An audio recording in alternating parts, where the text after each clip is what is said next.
Hello and welcome back guys to the another video. मैं हूं आपका दोस्त और होस्ट एडी और आज मैं लेके आ गया हूं आईफोन 17 आप लोगों के लिए रिव्यू करने के लिए। और इस वीडियो के अंदर हम लोग जानने वाले कि क्या आईफोन 17 वर्थ इट है। और काफी आप लोगों ने मेरे को सवाल पूछे जब मैंने आईफोन 17 परचेस किया था तब कि भाई हम लोग कंटेंट क्रिएशन करना चाहते हैं, क्या हम लोग ये फ़ोन ले सकते हैं, भाई हम लोग इस फ़ोन से ये कर सकते हैं वो कर सकते हैं, बिजनेस प्रोटोटाइप कैसा है इसका, क्या हमें ये फ़ोन लेना चाहिए, क्या हमें आईफोन 17 लेना चाहिए या 16 लेना चाहिए या 15 लेना चाहिए, क्या प्राइस पॉइंट रहता है, क्या डिफरेंसेस है, क्या है क्या नहीं, बहुत सारी चीज़ें आप लोगों ने मुझे पूछी। इसी वीडियो के अंदर हम लोग ये सारी चीज़ें डिस्कस करने वाले हैं और एज अ मतलब समझ लो कि सब लोग तो ऐसे करते हैं कि जो अमीर है वो लोग इस चीज़ को यूज़ करते हैं, ठीक है, ऐसा लोगों का मानना है। But as a middle class और अगर आप इंस्टॉलमेंट्स पे इसको ले रहे हैं तो क्या हमें ये चीज़ लेनी चाहिए या नहीं लेनी चाहिए, ये सारी चीज़ें हम लोग इस वीडियो के अंदर डिस्कस करेंगे। So let's go with it.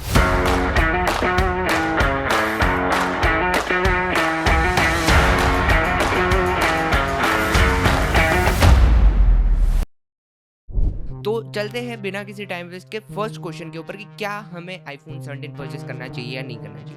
तो फर्स्ट ऑफ ऑल जो मेरा ओपिनियन है वो ये है कि अगर आप लोगों को आपकी रिक्वायरमेंट पता है, जैसे कि मेरे लिए मेरे बिजनेस के लिए मेरा जो फ़ोन है वो मेरे लिए सब कुछ है, मैं अपना लैपटॉप सब जगह पे कैरी नहीं कर सकता। That is the reason I have a phone और मुझे ऐसा तगड़ा फ़ोन चाहिए क्योंकि मैं नहीं चाहता कि मैं अगर एक्सेल खोल रहा हूँ और उसके साथ वर्ड खोल रहा हूँ या उसके साथ कोई और डॉक्यूमेंट खोल रहा हूँ तो वो लैग हो जाए। और प्लस उसी के साथ साथ मुझे कम्पैक्ट भी चाहिए कि हाँ छोटा हो अच्छा हो, क्योंकि कंपेयर टू दिस मुझे पता है कि सैमसंग जो है वो इसका सबसे बड़ा राइवल है कि भाई हाँ जो चीज़ें इसमें मिलती है कि हाँ भाई ये कभी लैग नहीं मारता, वैसे same to same Samsung S25 या S24 जो कुछ भी कह लो उसके अंदर भी लैग नहीं मारता, लेकिन वो काफ़ी ज़्यादा बड़ा है मेरे लिए।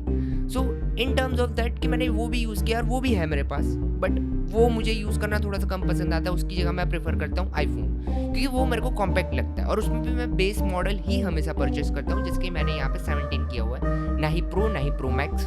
मुझे वो थोड़े कम पसंद आते हैं क्योंकि बड़े लगते हैं मुझे छोटा फ़ोन पसंद है कि हाँ एक ही हाथ में, जैसे कि मेरे हाथ आप देख सकते हो छोटे हैं। सो बेस्ड ऑन दैट आपको अपनी रिक्वायरमेंट पहले पता करनी होगी। अगर आप लोग कोई भी प्रकार का बिजनेस नहीं कर रहे हो, कोई आपकी ऐसी कोई रिक्वायरमेंट नहीं, तो I don't think so it is a really good idea to purchase iPhone 17 या फिर कोई भी आईफोन समझ लो, ठीक है। आप लोग आराम से अपने एंड्रॉयड के साथ स्टिक कर सकते हैं या तो फिर एंड्रॉयड में आप S24 ले, S25 ले।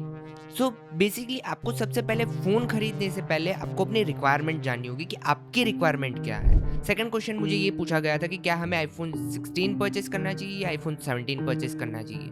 कंपेयर टू बोथ, मतलब जो प्राइस रेंज है आईफोन 16 हमें पड़ता है 65,000 के अंदर और उसी के कंपैरिजन में आईफोन 17 हमें पड़ता है करीब करीब 85 या 86,000 का। ओके, सो 15,000 का डिफरेंस है, बट ईजिली अगर आप लोग अपग्रेड कर रहे हो तो मैं चाहता हूँ कि आप लोग अपग्रेड करो आईफोन 17। आप अपना जो कोई भी फ़ोन अगर अपग्रेड कर रहे हो, समझ लीजिए आपके पास 14 है 13 है, तो आपको आईफोन 17 पे ही जाना चाहिए। बट अगर आप लोग अपग्रेड नहीं कर रहे हो, कम्प्लीटली न्यू हो और आपके पास अच्छा खासा बजट नहीं है समझ लीजिए, तो आपको जाना चाहिए आईफोन 15 प्रो मैक्स या तो फिर 16 प्रो नॉट 16 बेस मॉडल नहीं, 16 का जो बेस मॉडल है वो मत परचेज करो, 16 प्रो में जाओ या तो प्रो मैक्स में जाओ और 15 तो प्रो मैक्स ही लो, प्रो मत लो।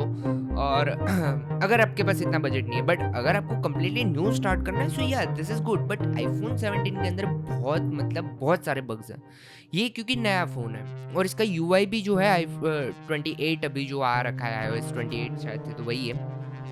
तो उसके अंदर काफ़ी सारे बग्स मुझे भी काउंटर फैक्ट हुए, काफ़ी सारे बग्स मैंने भी देखे कि भाई हाँ ये ढंग से नहीं चल रहा है, वो ढंग से नहीं चल रहा है, यहाँ से ये थोड़ा सा चिपक रहा है।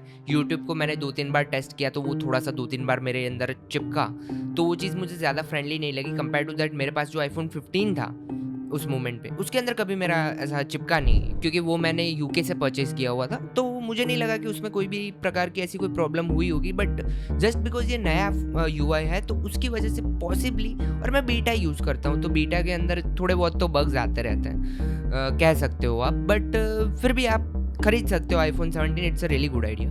और जब लास्ट क्वेश्चन जो मेन इंपॉर्टेंट क्वेश्चन है जिसकी वजह से आप यहाँ पे हो शायद से कि कंटेंट क्रिएशन के लिए क्या हमें आईफोन परचेस करना चाहिए, तो मैं कहूँगा बिल्कुल भी नहीं, नो भाई। कंटेंट क्रिएशन के लिए कभी भी फ़ोन खरीदो ही मत, नो। अगर आपके पास कोई भी सिंपल सा फ़ोन है कि हाँ भाई चलो अभी आपके पास एक फ़ोन तो होगा ही होगा, फिर आप सोच रहे हो कि चलो मैं उसको अपग्रेड करता हूँ, मैं उसको as a content creation use करूँगा, तो बिल्कुल नहीं भाई, वो नहीं होने वाला। आप 1-2 साल शायद से यूज़ करोगे, फिर उसको एडिटिंग करोगे, ये करोगे, उसके लिए भी आपको लैपटॉप की ज़रूरत पड़ेगी कि भाई इसकी फुटेज मुझे इसमें ऐड करनी है, तो अपने जो क्वालिटी अपने ऑडियंस को प्रॉमिस कर रहे हो, वो आपको कभी नहीं मिलने वाली है। जैसे कि अभी मैं शूट कर रहा हूँ अभी एक मेरे सोनी के कैम में, तो आप क्वालिटी इसकी देख सकते हो कि कैसी क्वालिटी आ रही है, ठीक है? तो instead of going with any iPhone और एनी फ़ोन और स्पेंडिंग अराउंड समझ लो कि 70 टू 80,000 या तो फिर 90 या 1 लाख रुपीज़। जैसे कि मैंने ये 1/10 में खरीदा है, 1/10 या 1/12 में, ठीक है?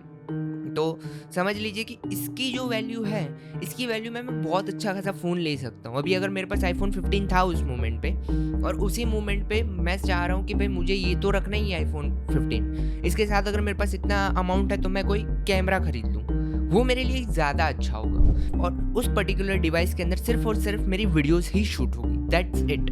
और कुछ भी शूट नहीं होने वाला मेरा उसके अंदर। सिर्फ़ मैं वीडियोज़ शूट कर रहा हूँ, वो सिर्फ़ और सिर्फ़ एक काम के लिए ही है और वो उसी के लिए बना हुआ है। तो वो ज़्यादा बेटर होता है, वो बहुत ज़्यादा बेटर होता है compare to any other devices.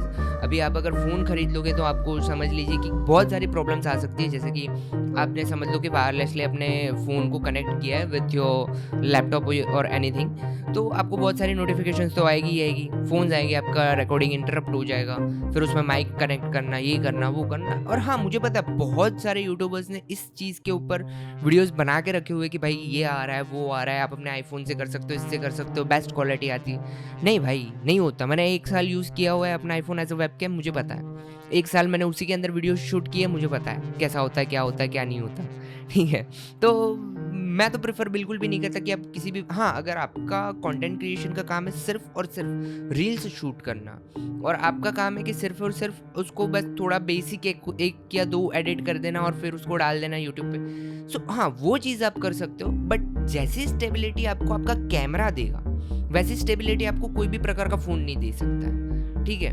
वो नहीं दे पाएगा आपको कि हाँ, जो आप 2.5-3 लाख के कैमरे में आप शूट कर रहे हो, जो उसके अंदर आप कर रहे हो, और वही सेम चीज़ अगर आपको आपके फ़ोन में चाहिए तो वो कभी पॉसिबल नहीं हो पाएगा। बिकॉज़ फ़ोन जो है वो हमारा कंप्लीटली डिफरेंट चीज़ के लिए बना हुआ है, और कैमरा जो है वो बेसिकली उस चीज़ के लिए बना हुआ है जो हमें चाहिए। तो instead of going with any iPhone, आप लोग गोप्रो खरीद सकते हो, इंस्टा360 खरीद सकते हो। कोई प्रमोशन नहीं कर रहा हूँ, बट हाँ, ये जो कैम्स है वो आपके लिए बहुत ज़्यादा स्टेबल और अच्छे होंगे, सिर्फ और सिर्फ कंटेंट क्रिएशन के लिए।